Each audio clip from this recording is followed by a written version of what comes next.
Alors, Bezrat Hashem, là, on va voir la paracha de la semaine, paracha de Behar. Alors, très intéressant comme sujet, parce que là, la paracha va commencer par nous annoncer la mitzvah de la Shemitah, comme le premier passage qui dit, Vaïdaber Hashem el Moshe, Behar Sinai les morts, Daber el Bnei Israël v'amarte alehem, ki tavo el haaretz, shani noten lachem v'shavta haaretz Shabbat l'Hashem. Donc là maintenant, il y a une année où on doit arrêter de travailler la terre en Eretz Israël, comme le passage qui dit, Kitavo el haaretz. C'est une mitzvah qui se fait seulement quand on vient en Eretz Israël. Donc en Chutz Laaretz, il n'y a pas cette année de Shvéit, la 7e année. Donc ça c'est une question qui se pose. Pourquoi Dafka en Eretz Israël? Deuxièmement, à quoi elle sert cette mitzvah? Pourquoi il faut s'arrêter un an de travailler la terre? Qu'est-ce que ça va donner? Troisièmement, comment on peut appeler l'année, la 7e année, qui est la Shvéit en fait, qui est l'année de la Shemitah, comment on l'a appelée Shabbat? Ça veut dire qu'on a appelé la 7e année, qui est l'année de la Shemitah, on va lui donner le même nom que le Shabbat. Le Shabbat. V'shavta haaretz Shabbat l'Hashem. C'est-à-dire que tu as appelé la 7e année Shabbat. Alors là, Bezrat Hashem, on va voir Bezrat Hashem l'explication dans le Harizal, mais avant ça, je veux commencer par un Khatam Sofer. Khatam Sofer, il va répondre à la question de Rashi. Rashi pose la question, Ma'inyan Shemitah el Har Sinai. Qu'est-ce qu'il y a à voir la Shemitah, la 7e année, que tu ne travailles pas la terre, au Har Sinai? Alors que toutes les mitzvot ont été données au Har Sinai. Pourquoi maintenant spécifiquement tu dois mentionner la Torah? La Torah doit mentionner spécifiquement le mot Har Sinai dans la Shemitah, dans la 7e année, alors que toute la Torah a été donnée au Sinaï. Alors pourquoi tu as besoin spécifiquement de mentionner cette mitzvah de Shemitah qui est la Shvéit, la 7e année, la Shemitah, tu as besoin spécifiquement de la mentionner avec le Har Sinai? Donc on connaît la réponse de Rashi, il dit de la même manière. Ma Shemitah Nemo, c'est de la même manière que que la Shemitah, on a reçu tous les détails de cette mitzvah au Sinaï. Donc toutes les mitzvot, leur généralité et leurs détails ont été donnés au Sinaï comme la mitzvah de Shemitah, comme la mitzvah de la 7e année où on ne doit pas travailler la terre. Donc que ce soit général, détaillé, etc. On a tout reçu au Sinaï. Maintenant, alors pourquoi tu as mis comme exemple ou comme enseignement, tu as mis la Shemitah? Et de la Shemitah, tu vas apprendre tous les autres. Pourquoi? Alors c'est pour ça que je voulais commencer par le Khatam Sofer. Le Khatam Sofer, il dit un truc extraordinaire. Il nous dit, écoute bien, il faut comprendre. Il dit le Khatam Sofer, il faut comprendre. Pourquoi le Pasouk, il va nous enseigner Dafka, comme on a dit, la mitzvah de la Shemitah. Et de la Shemitah, tu vas apprendre pour les autres mitzvot, exactement comme on vient d'expliquer maintenant. Il répond le Khatam Sofer, qui parashat la Shemitah mochicham she'atorah hi min hashamayim. Il dit il y a un point pertinent dans la paracha de la Shemitah que quoi? Que là on aura une preuve. On aura une preuve que la Torah, elle vient mishamayim. Que la Torah, elle est divine. La Torah n'est pas une intelligence humaine. C'est pas Moshe Rabbeinu qui a écrit la Torah de lui-même. Pourquoi? C'est quoi la preuve? Il dit la preuve, c'est la suivante. Il dit parce que la Torah, elle est émette. Et comment tu vois ça? Parce que quel homme peut te garantir la phrase suivante qui est dans le chapitre 25 et le pasouk 20 et 21. Quand Am Israël ils poseront la question Vechitomru Manomar Bashana Shevi'it Hello Nizav Elo Ne'esov et Tevoatenu Allez, comment on va manger? Allez, on va pas labourer la terre. Il faut savoir que à l'époque, c'était leur nourriture quotidienne. C'est avec ça qu'ils vivaient, jour, et pour Shabbat, etc. Donc un an, tu lui dis de s'arrêter. Alors ils vont poser la question, comment on va manger pendant un an? On ne va rien cultiver. Et là, il te dit, Vetiviti et birkati. Et donc, je vais ordonner ma beracha, il dit à Kadosh Baruch Hu, lachem avu, bashana shishid, la 6e année. Ça veut dire que la 6e année, elle va faire ve'asat, et tevuata, lishalosh shanim. Ça veut dire que la 6e année, elle te dit la Torah, il y aura la bracha pour 3 ans. Pourquoi 3 ans? Parce que la 6e année doit fournir pour la 6e année elle-même, pour la 7e année qui est Shemitah, et pour la 8e année, qui va être la première année après la Shemitah, le temps que je puisse encore labourer la terre, planter, etc., pour cultiver, donc le temps que ça prend. Donc c'est pour ça que j'ai besoin de la bracha pour les 3 ans. Il te dit, est-ce qu'il y a un homme dans le monde? Il y a un homme dans le monde qui peut maintenant te donner une telle promesse, une telle garantie. C'est une garantie qu'elle te donne la Torah, qu'il y aura la bracha pour 3 ans. Et là, il te dit le Khatam Sofer, de là, comme personne ne peut garantir une chose pareille, donc de là, c'est une preuve.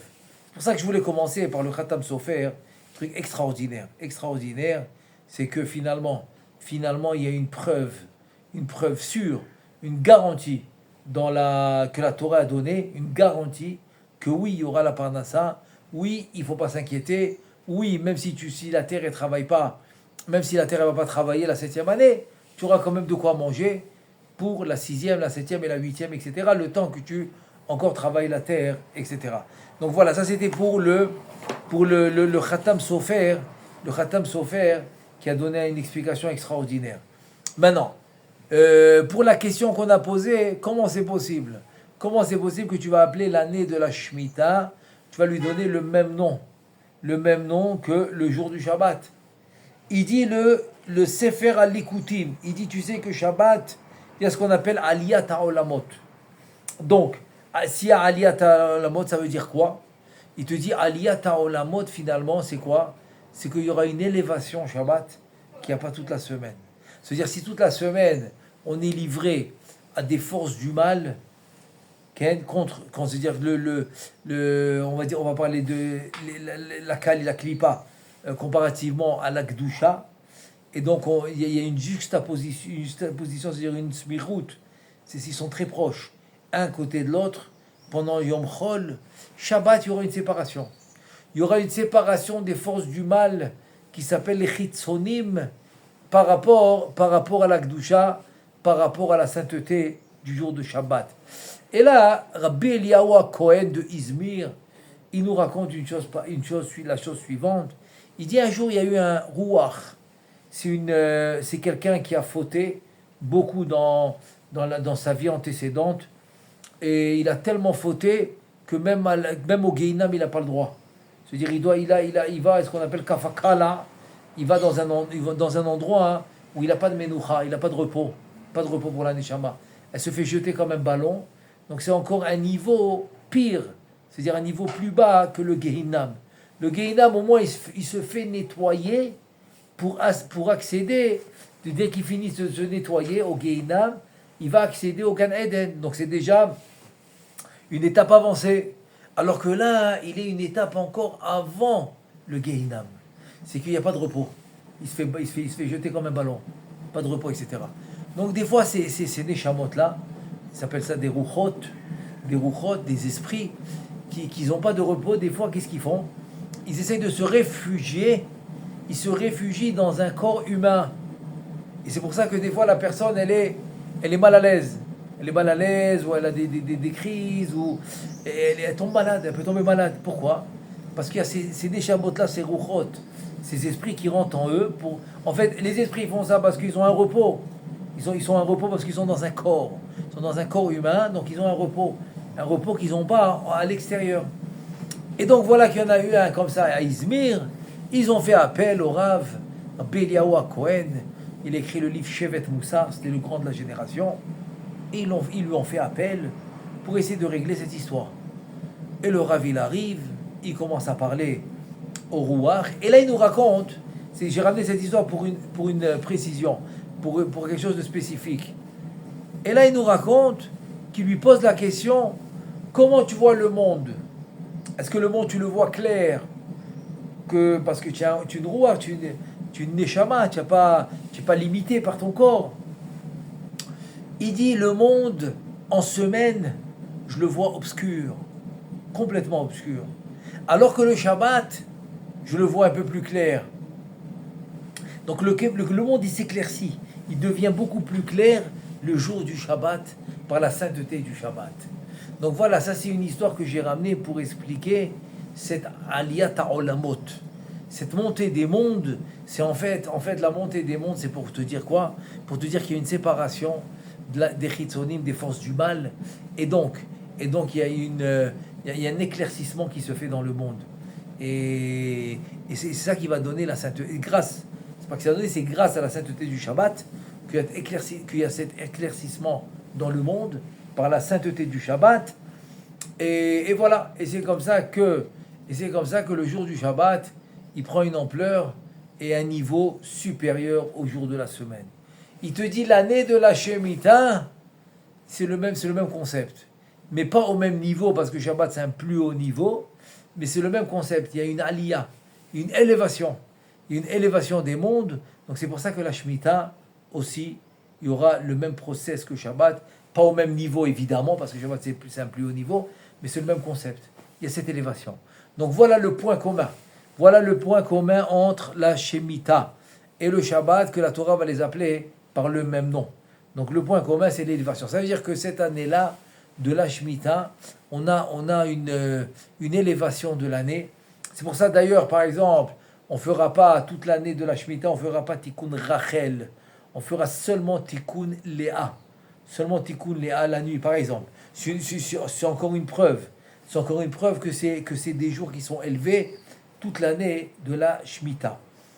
Et donc maintenant, cela étant dit, donc on a parlé de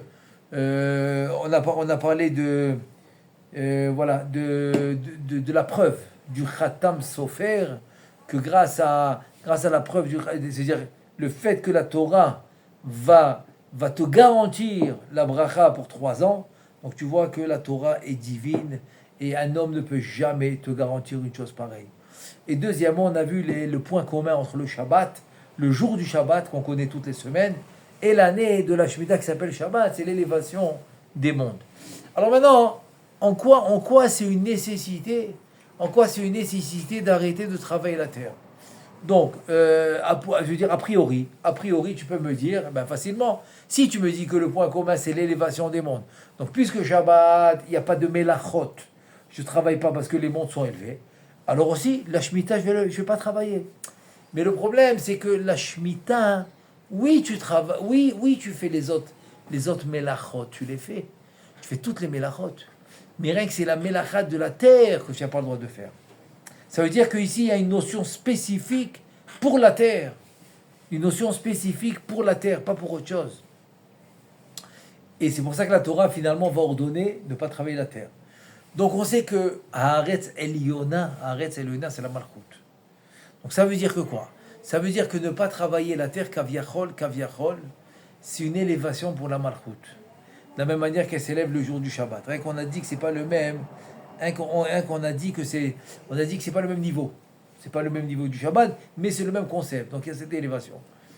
Alors maintenant, en quoi, puisque je fais d'autres melachot, tous les autres melachot, je les fais pendant la Shemitah.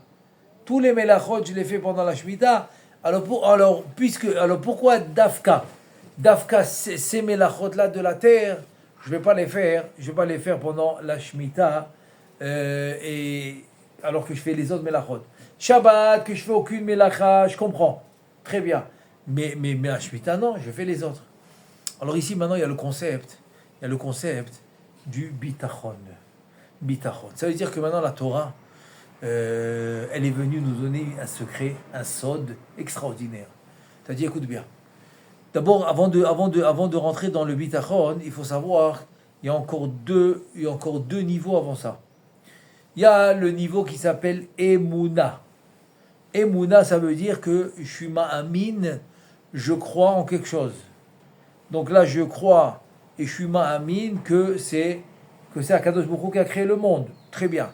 Mais pas parce que je suis ma'amin qu'il a créé le monde que ça va que je vais me comporter comme quelqu'un qui a du bitachon, par exemple. Non, c'est deux niveaux différents. Deux niveaux complètement différents. Et là, tu vas voir la preuve. Le Rambam, il dit que c'est quoi Dor Enoch qui faisait la Avodah Zarah. Ils avaient la Emouna que Akadosh Baruch Hu, il a créé le monde. Oui, il l'avait, bien sûr qu'il l'avait. Mais il disait comme ça, tu as créé le monde. Akadosh Baruch Hu, il a créé le monde. Très bien. Maintenant, c'est pas son kavod de descendre en bas. Il a créé le monde qui reste en haut. Que Akadosh Baruch Hu reste en haut parce qu'il a créé le monde. Et nous, on s'occupe en bas. En bas, nous, on s'occupe du monde. Mais c'est pas son kavod de descendre ici. Ça, c'était la Avodah Zarah. Donc, ils ont la Emouna. Mais ça, il y a aucun, il se dire, c'est pas une garantie. La Emouna n'est pas une garantie que tu vas pratiquer. Voilà la preuve de Dor Enoch. Parce que chez les Goïm, Kaviachol, dans le Olam Hazé, il est sous la direction de l'homme. Donc c'est l'homme qui va décider. Et tu peux me dire, oui, ben, tu vois bien que c'est l'homme qui dirige le monde. Alors, d'une manière a priori, d'une manière physique, oui, tu as raison. Mais là, il y a la notion qui va rentrer maintenant. La notion qui va rentrer, la suivante, qui va s'appeler le bitachon. C'est-à-dire que quoi? C'est-à-dire que le bitachon, il va me dire, écoute, si maintenant tu es conscient et tu es ma'amin qu'il y a une divinité, alors la conséquence doit venir. C'est quoi la conséquence?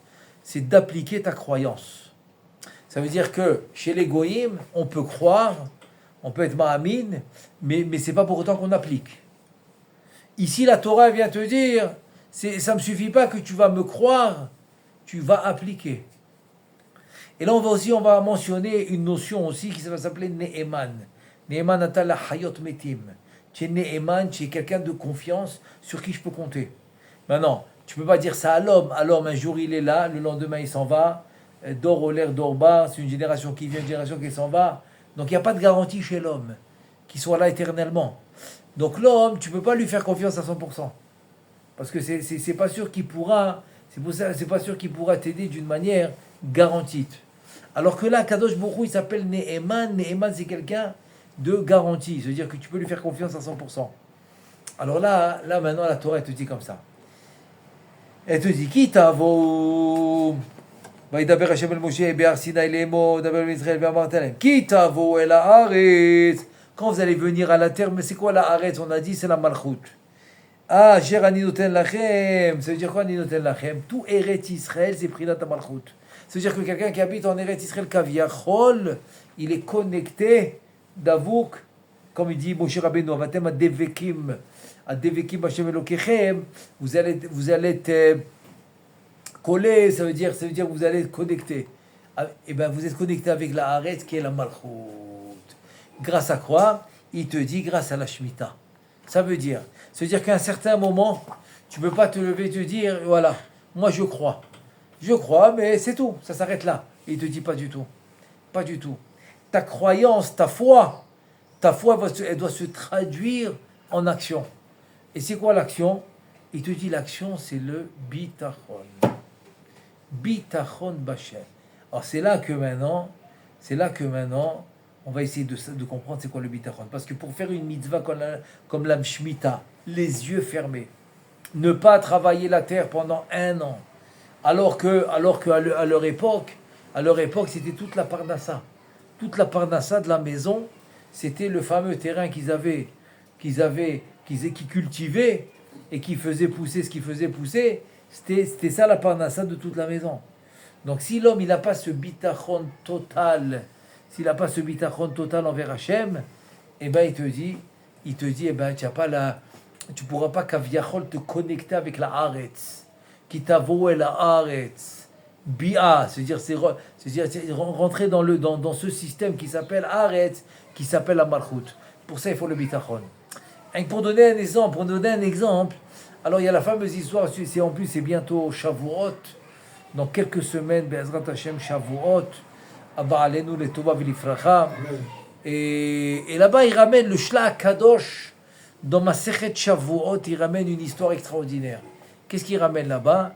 Il ramène l'histoire de Rabbeinu Yosef Karo avec Rabbi Shlomo El-Kabetz. Donc Rabbeinu Yosef Karo, celui qui écrit le Shulchan Aruch, le Bet Yosef et le Shulchan Aruch. Rabbi Shlomo El-Kabetz qui a écrit la chanson Lecha Dodi qu'on récite jusqu'à et qu'on chante jusqu'à aujourd'hui. Et d'autres Chachamim connus à l'époque. Et eux, ils étaient la nuit en train d'étudier à Shavuot. Et voilà que la Shrina, elle va parler à travers la gorge.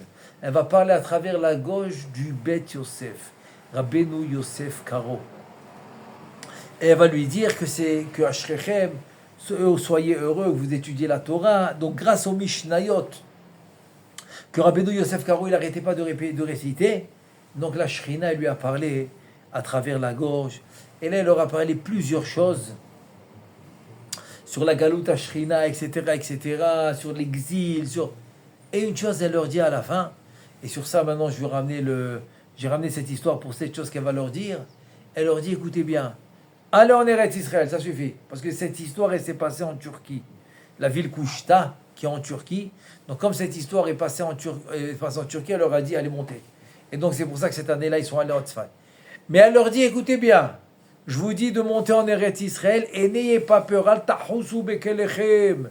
Qu'est-ce qu'elle leur a dit? N'ayez pas peur de vos kelim, n'ayez pas peur de vos biens. C'est-à-dire de tout. Si vous avez des meubles, si vous avez acheté une maison, n'ayez pas peur de tout ça. N'ayez pas peur. Vendez comme vous vendez, mais partez le plus vite possible. Et pourquoi ne pas avoir peur? Alors, comment ils vont faire en Eretz Israël? Elle leur dit la phrase suivante. Elle dit, pourquoi je vous dis de ne pas avoir peur? Montez en Eretz Israël. Qui dit qu'il y a Ani Mefarneset. Elle vient la Shrina et te dit, c'est moi qui amène la Parnassa. C'est pas toi, c'est pas lui, c'est moi. Donc si c'est moi qui amène la Parnassa, de quoi tu as peur? Donc Vishavta Haaretz, Shabbat Lachem. C'est-à-dire que quand il y aura cette aliyah, cette montée des Olamot, elle vient la Shrina et te dit, attends, tu as arrêté de toucher la terre, c'est-à-dire tu as arrêté de travailler la terre. Et tu me fais confiance. Là, elle vient te dire la Torah. La Torah vient te dire oui, je te garantis. Mais à Sat, on a dit etat voua et shloshet hashanim, pour 3 ans, elle va faire la récolte. Tu vas manquer de rien. C'est-à-dire que là, maintenant, finalement, cette connexion, comment je sais que je suis connecté avec la Malchut? Comment je sais que je réalise le pasouk de Moshe Rabbeinu? Ve'atem adevekim badona Elohechem. Chaim kulechem ayom, que vous êtes d'avec c'est collé, ça veut dire que vous êtes constamment en confiance, comme on a dit Neheman, c'est une confiance totale, vous avez confiance totale avec Akadosh Baruch Hu. Comment je le sais? C'est comme maintenant tu vas accomplir cette mitzvah, cette épreuve là de ne pas travailler la terre, parce que là va venir me donner, c'est ça l'indication que j'aurai. C'est ça l'indication que j'aurai, que tu es ma'amine, que tu as la foi à 100% et que tu fais confiance à Kadosh Baruch Hu à 100%. C'est la seule manière de prouver. C'est pour ça que dans cette mitzvah de la Shemitah, de là tu vas apprendre pour toutes les autres mitzvot. Parce que de mettre un talit, de mettre des tefilines, de faire Shabbat, c'est pas obligatoirement de me dire que tu as le bitachon, que tu as confiance en Hachem. Non.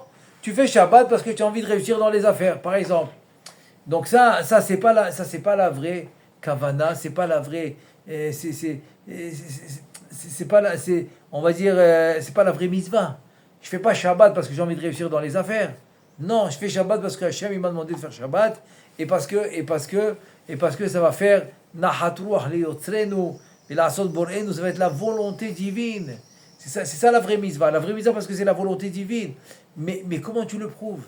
Tu ne peux pas le prouver dans Shabbat, parce que tu peux le faire comme on a dit, parce qu'il veut la bracha. Tu ne peux pas le prouver quand tu mets les tefilines, tu ne peux pas le prouver quand tu mets les talit, ou quand tu pries, parce que tu as toujours des besoins, tu as un manque. Donc quand tu pries, tu vas combler tu vas demander qu'on te comble les manques. Donc c'est pas une... Il n'y a rien qui prouve que tu réalises cette confiance totale avec la Shrina. Le seul moyen, c'est quoi? Le seul moyen, c'est de venir et de dire, cette année, je ne travaille pas. Je ne travaille pas la terre. Pourquoi? Parce que j'ai confiance. Et comment je sais que j'ai confiance? Parce qu'elle me dit, Vetsiviti et birkati lachem, je vais vous donner la bracha la 6e année, Bashana Shishit, la 6e année, je vous donne la bracha. Ve'asat et atevua lishlosh tashanim, et elle va faire la récolte pour 3 ans. C'est-à-dire que j'ai confiance à 100%, et c'est pour ça que je prends sur moi de ne pas travailler la terre. Donc là, on voit une notion spéciale. La notion spéciale, c'est quoi?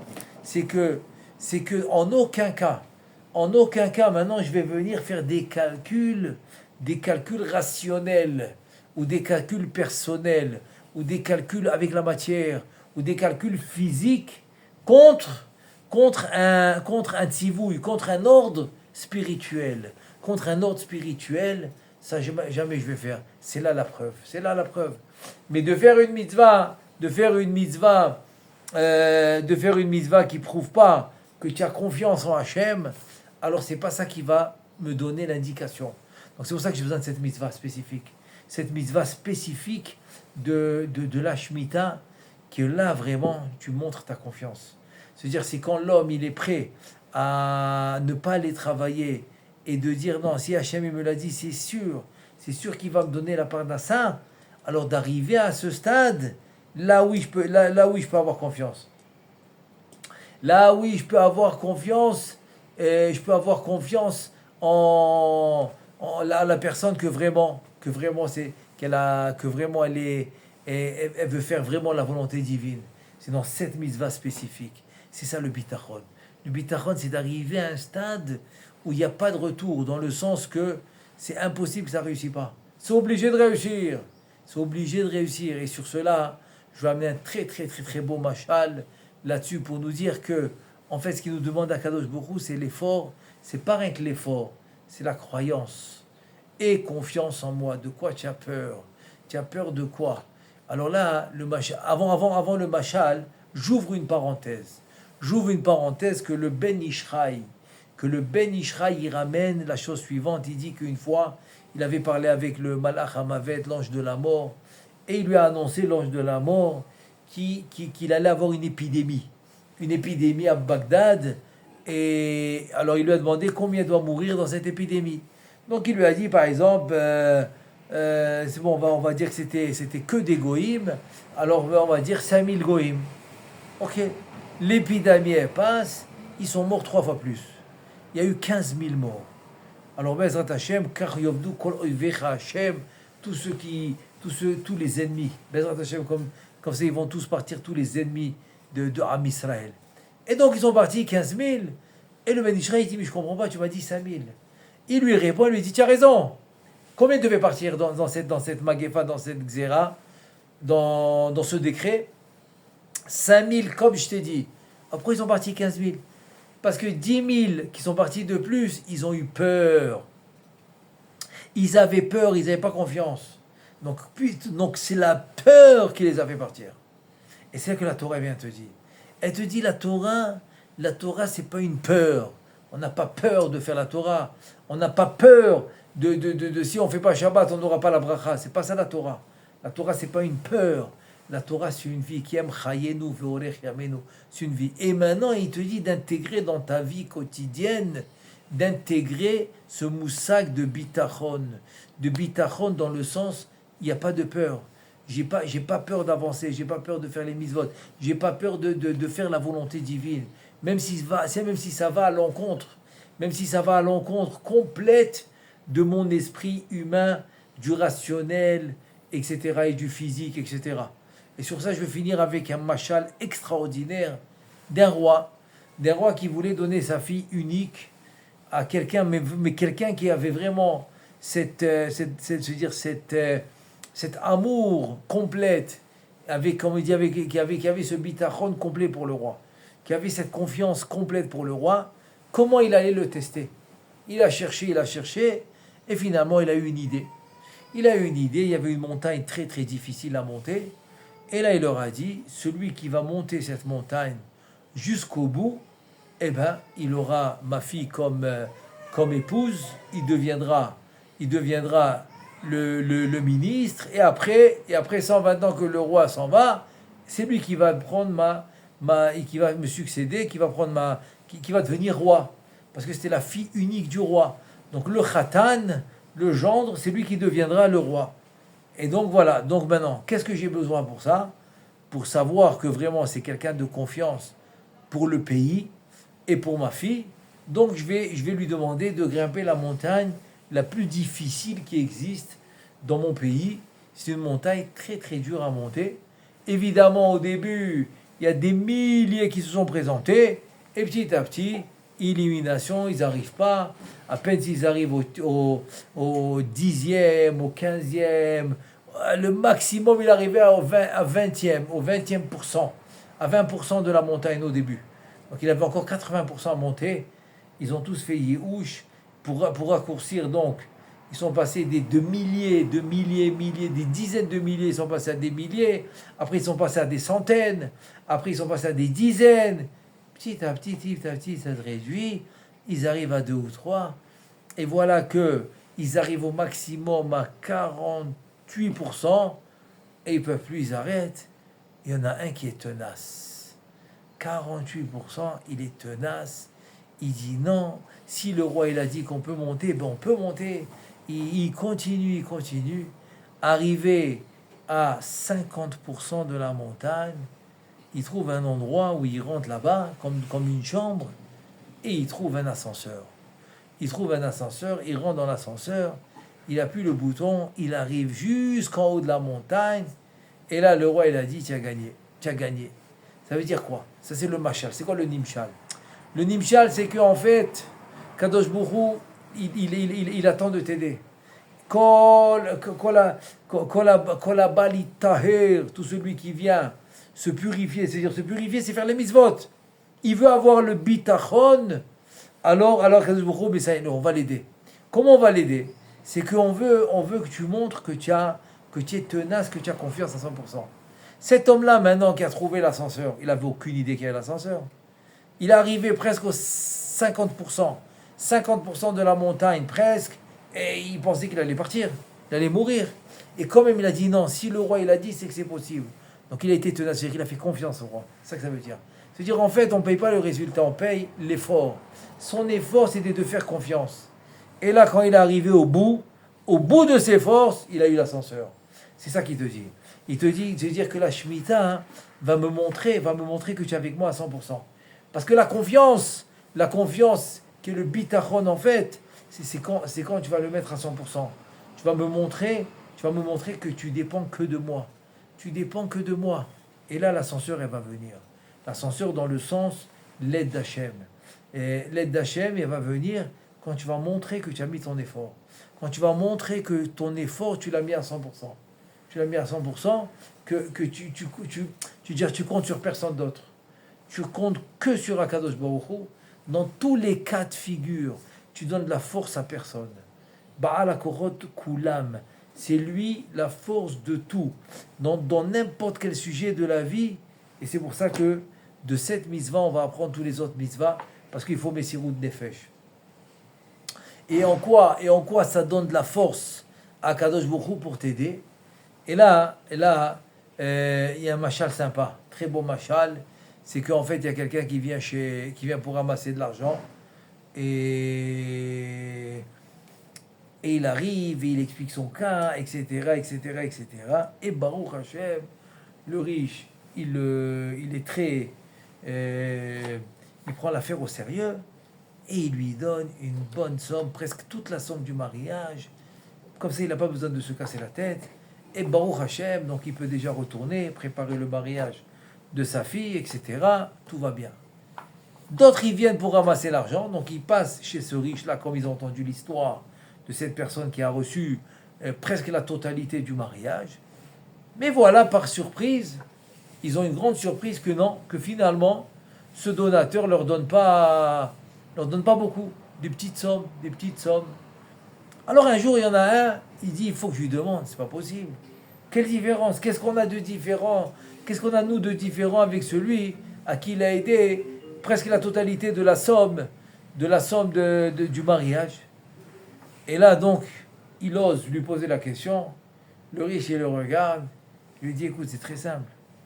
Quand lui, il est venu me voir Qu'est-ce qu'il m'a dit? Il m'a dit, j'ai pas où aller. C'est où tu m'aides, où je rentre bredouille, où j'ai rien. Il n'y a rien, il n'y a que toi, je te connais que toi. Et comme ça, il lui a parlé. C'est-à-dire, c'était le seul, c'était son seul remède. C'était sa seule solution. Et donc, il a vu, il a été sensible de ça, il lui a dit, ok, je vais t'aider. Mais quand toi, tu viens, tu me dis, depuis le matin, tu tournes pour ramasser de l'argent, tu vas continuer à ramasser de l'argent encore, tu as toute une semaine devant toi pour ramasser l'argent, c'est ce que tu es en train de me dire, tu es venu là pour une semaine, tu vas ramasser. Donc si maintenant, tu vas ramasser de tout le monde, donc je suis pas supposé, moi t'amener tout ce que tu as besoin. Tu vas prendre un peu d'ici, comme ça tu vas finir l'affaire. Ça c'est le machal. C'est quoi le nimshal? Quand tu viens maintenant chez Akadosh Baruch Hu et ton bitachon il n'est pas complet, ça veut dire que quoi? Tu comptes sur ton travail, tu comptes sur ton intelligence, tu comptes sur ta réussite. Et aussi un peu de bitachon. Voilà, un peu de bitachon, tu dis Baruch Hashem, Be'ezrat Hashem. Alors Akadosh Baruch Hu il te dit la même chose. Tu dis, tu comptes sur lui, alors compte sur lui. Parce que le Chovot al-Vavot, il dit un truc incroyable. Il dit à Kadosh Baruch Hu, il te laisse entre les mains de celui à qui tu as confiance. C'est-à-dire, si maintenant tu as confiance en un homme, il te laisse entre ses mains. Et si tu as confiance avec Hachem, donc tu es complètement dans ses mains. Donc si quelqu'un maintenant il est à moitié, donc il est un peu avec Hachem, un peu avec l'autre, c'est comme le donateur qui a donné une petite partie et que l'autre il doit se débrouiller. Parce qu'il a mis de la confiance chez quelqu'un d'autre.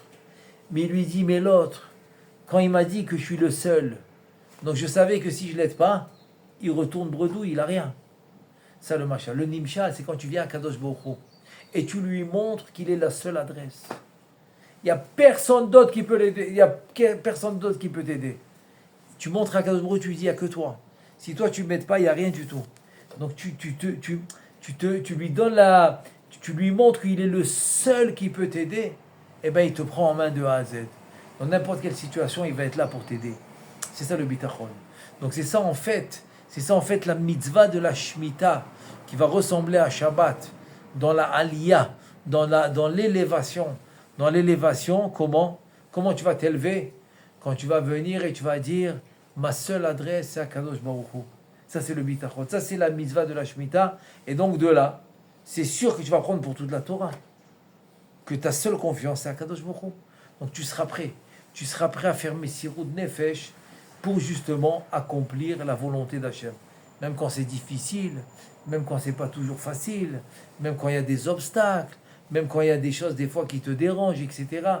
Tu vas toujours faire un effort pour ton Créateur. Pourquoi? Parce que tu as cette confiance à 100%. Donc tu n'as aucun problème de faire Messirut Nefesh pour Akadosh Baruch Hu. Et donc voilà, ça c'est un peu l'idée. C'est un peu l'idée de la Shemitah. Bezrat Hashem, c'est le bitachon. Parce qu'Hachem nous aide à avoir le bitachon à 100% avec lui et qu'on puisse avoir la Géoula Bekarov ou Besimcha, Benachat ou Besimcha, Berachamim, avec beaucoup de miséricorde. Amen ve Amen.